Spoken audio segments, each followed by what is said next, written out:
What's up, guys? Taco with Amped Up Outdoors coming to you right from my headquarters. Today I'm going to sit down, and as you can see in front of me, I got fly tying vise, I've got bobbins, scissors, whip finishers, jig heads. Today I'm tying up some feather jigs for pan fishing. Pretty simple to do yourself. You can pick up most of your tools. You can get them off of Amazon. You can get them up at Bass Pro Shops.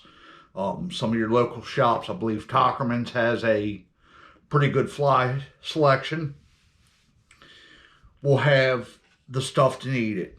You can start, they start anywhere from 25 bucks and go up from there. Like I said, I just picked this up.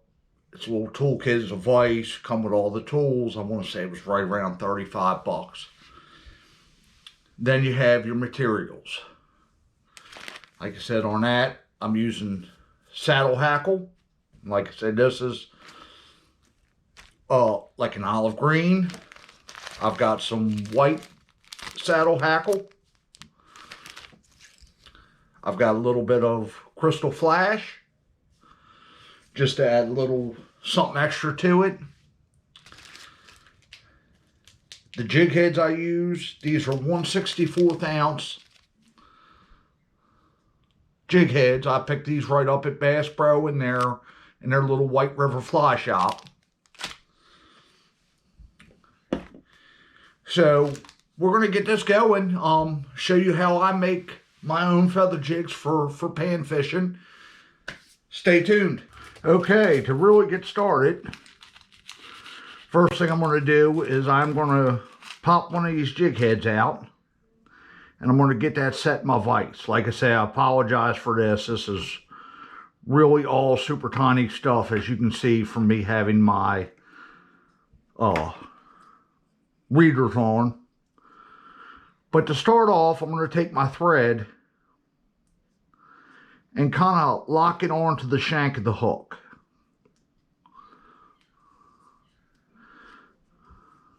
Now on this, I'm using a flat wax nylon thread.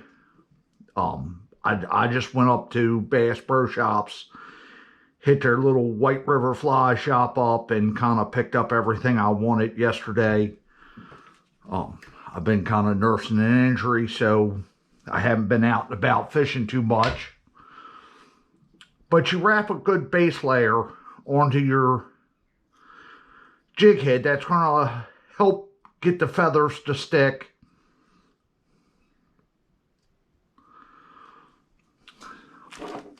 Like I said, and then I'm going to take one of these feathers, and I like using this part right here, the little under hackle part. So I just kind of pull some of that off, get a nice little wing of it. We'll get that secured in with a few wraps.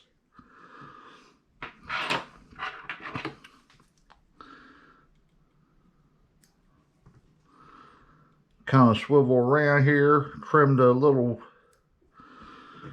bitter ends off. Like I said, I need a little bit more there, so I'm going to grab some more of this.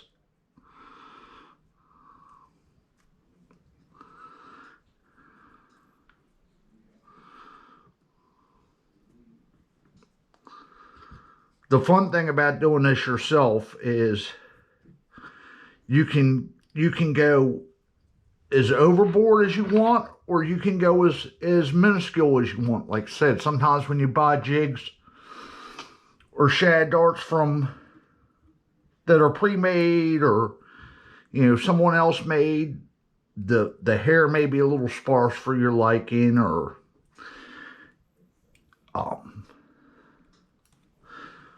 it just doesn't quite suit what you're doing with it. So I got a pretty good back wing there.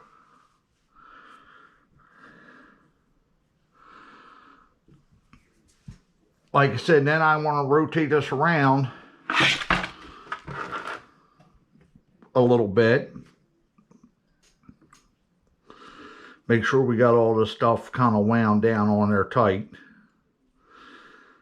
It's real important to have it wound in tight. Now on this one, I'm going to pull a little bit of white and put a little bit of a white underbelly on it. Maybe help make it look a little more like a minnow.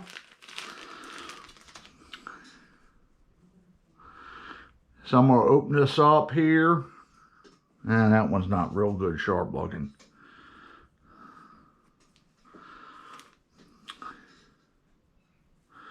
Got me a couple feathers that time. Like I said, again, I'm just pinching and holding to get some feather off.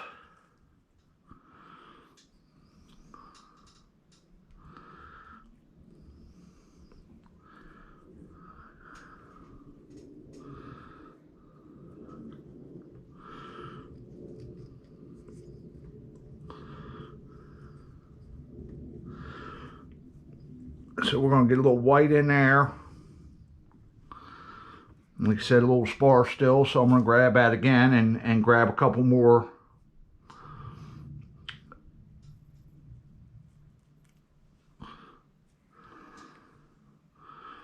A couple more pieces in there, get a little thicker.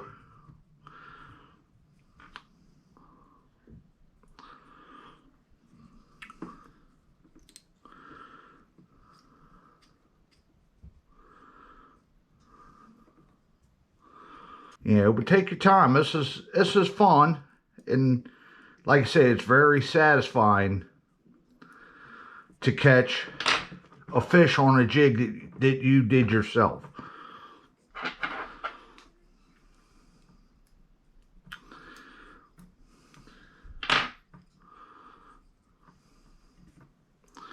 And all in all there, I'm pretty satisfied with that. I'm going to add a little bit of this flashy material to the sides. Like I said, that I just kind of separate out a couple of strands, nip it off. Now the way I was taught and what works for me is to take it, loop it on your thread. So if you take 2 strands, you're really putting in 4 strands of this at one time. We got some there. I'm going to get a couple more strands and put it on the other side.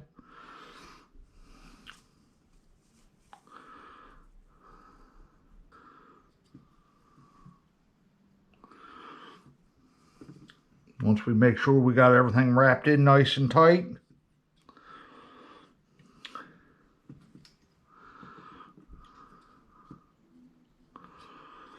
We should be golden there. Just kind of turn it. Look, yeah, we got a nice little collar. My collars end up being a little thicker than some. Like I said, I do have those thick fingers, and it makes us challenging at times.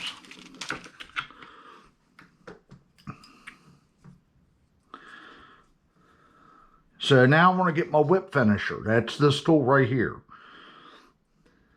You hook it under the thread, and you bring it up, it makes like a triangle.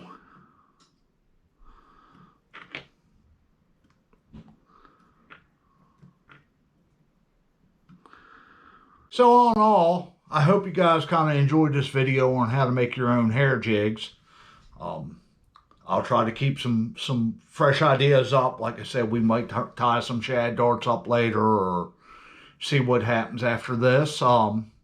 Try to keep some fresh stuff up for you guys. If you're going to give this a try, like I said, check out your local fly tying shops, your local stores. If you can't find what you want there, like I said, there is always that Amazon creature.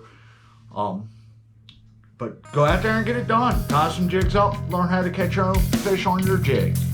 I'll catch you next time. I'll catch you on the next.